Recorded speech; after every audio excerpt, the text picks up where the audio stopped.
Hey guys, the Baofeng UV-17 Pro just landed last night. I'm just starting to get a feel for it and wanted to give you guys some first impressions.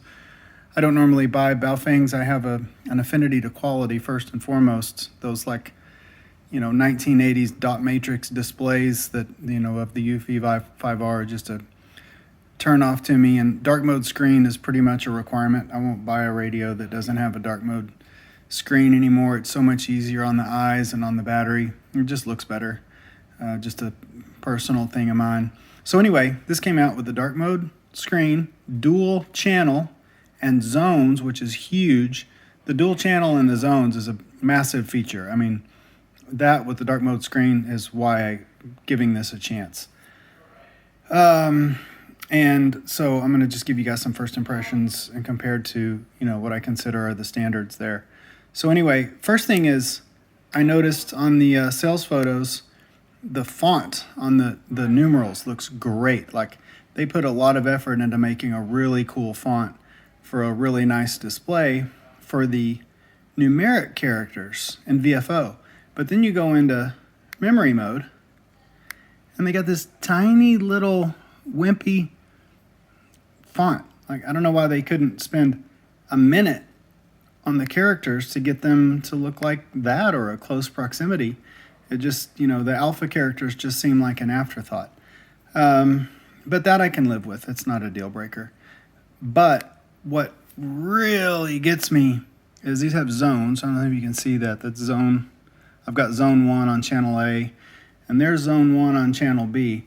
The problem is, right now this zone 1 is my GMRS zone. If I go into the menu, the radio calls it banks. The software calls it zones, but they appear to be the same thing. So I'll go change to the ham bank. Okay. Now here's the problem.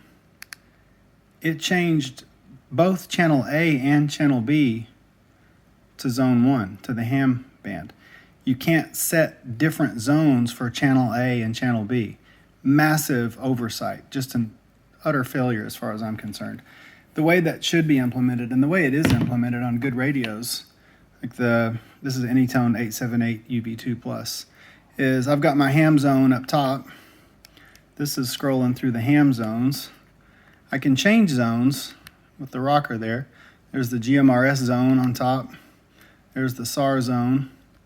And then down here I've got my fire zone. Let me switch over to the B channel.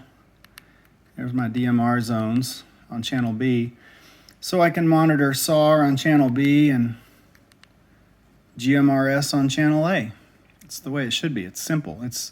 That's why I use those dual zones, so I can monitor different bands, different services simultaneously with the dual channels. It's unforgivable. Surely that could be corrected in a firmware. That seems like a 30-minute chore for a mediocre programmer to be able to make it to where, on this radio you could set different zones for the different A and B channels. Let's see. I wasn't even sure that Baofeng made this radio because it's not on Baofeng's website. The software is not Baofeng. The software is horrendous.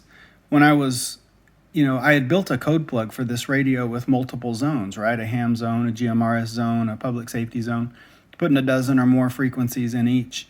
And then when I realized that I'm going to have to set it up do away with the zone system, I tried to copy a memory channel from zone B in the software to zone A.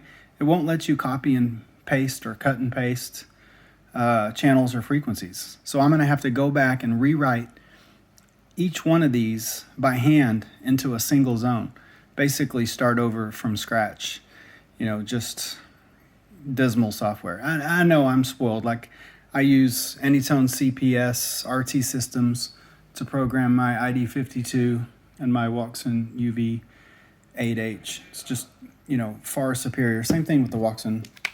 I've got amateur going up here and fire down there. This is just a single zone. This doesn't have a zone system.